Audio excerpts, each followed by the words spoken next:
بخاری کی روایت یہ ہے کہ حضور تبوک میں تشریف فرما تھے، تو کسی صحابی نے کچھ قیامت کے بارے میں سوال کیا تو حضور نے کہا کہ 6 علامتیں جب تک ظاہر نہیں ہو چکیں گی قیامت نہیں آئے گی۔ اس میں سے 3 علامتیں تو وہ تھی کہ جو حضور کے انتقال کے فوراً بعد ظاہر ہو گئی، اور 3 ہیں یہ آخری زمانے کی علامتیں، وہ میں آپ کو پڑھ کر سنا رہا ہوں۔ ثم استفادت المال حتى يعطى الرجل 100 دینار فيصل ساخطا، اتنا مال ہو جائے گا عرب میں، اتنا ظاہر بات ہے یہ عرب سے مراد وہی ہے، عرب جزیرہ نما عرب، اس میں آپ کی امارات بھی آ جاتی ہے اور یہ سعودی عرب بھی آ جاتا ہے، یہ سارا مال اور دولت کا جس طریقے سے وہاں پر پانی کی طرح پھیل رہا ہے، مال اتنا عام ہو جائے گا کہ یہ حالت ہو جائے گی کہ ایک شخص کو 100 دینار بھی دیے جائیں گے تب بھی وہ ناراض ہوگا، کیا دیا مجھے، کچھ بھی نہیں دیا۔ 100 دینار اس وقت کے حساب سے بہت بڑی شے ہے۔ ثم فتنۃ لا یبقى بیت من العرب الا دخلته، پھر ایک ایسا فتنہ آئے گا کہ عرب کا کوئی گھر نہیں بچے گا جس میں وہ فتنہ داخل نہ ہو جائے۔ یہ مغربی تہذیب کا فتنہ، عریانی کا فتنہ، بے حیائی کا فتنہ، شراب نوشی کا فتنہ، زناکاری کا فتنہ، کوئی گھر جو ہے بچا ہوا، گھر گھر میں جو ہے، میں نے تو خود دیکھی ہیں جا کر، گھر گھر میں وہ وہاں پر جو ہے وہ شراب خانے موجود ہیں، گھر گھر کے اندر، باہر ہے یہ جگہ پر ہے چھپا ہوا،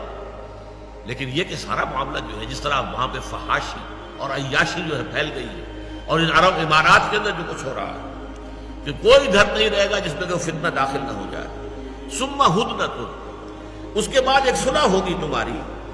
تکون بینکم و بین بنی الاصفر، جو تمہارے اور یہ زرد رو لوگ جو ہیں وائٹ پیپل ان کے درمیان ہوگی، فیغدرون، لیکن ایک موقع پر آ کر وہ صلح توڑ دیں گے، بغاوت کریں گے، بے وفائی کریں گے۔ فیاتونکم تحت 80 غایۃ، تحت کل غایۃ 12 نفرا الفا، کہ پھر وہ تم پر حملہ آور ہوں گے 80 جھنڈوں کو اس کے ساتھ لے کر، اور ہر جھنڈے کے نیچے 12,000 کی نفری ہوگی، 12 8 96، تقریباً 10 لاکھ کی نفری کے ساتھ یہ حملہ ہوگا۔ یہ حملہ ہے جس کے لیے نیٹو تیار کیا جا رہا ہے، اس لیے کہ جب دوبارہ ری آرگنائزیشن ہوئی ہے نیٹو کی تو پوچھا گیا کہ کس کے لیے تیاری اب ہو رہی ہے؟ USSR تو تحلیل ہو چکا، ختم ہو چکا، تمہارے قدموں میں گرا ہوا، تمہارا دیا ہوا کھا رہا ہے، لہذا اس کے اندر تو کوئی ضرورت نہیں ہے کہ وہ تمہارے مقابلے میں کھڑا ہو، اب کس کے لیے؟ انہوں نے صاف کہا کہ ہمیں مسلم فنڈامنٹلزم کا خطرہ ہے۔ کسی بھی وقت یہ جو بھی اس وقت ہو رہا ہے اسرائیل میں اور فلسطینیوں کے مابین، اگر یہ آگ بھڑک اٹھی، کبھی اگر قبۃ الصخرہ گرا دیا گیا، مسجد اقصی گرا دی گئی، پھر جو ہوگا طوفان جو آئے گا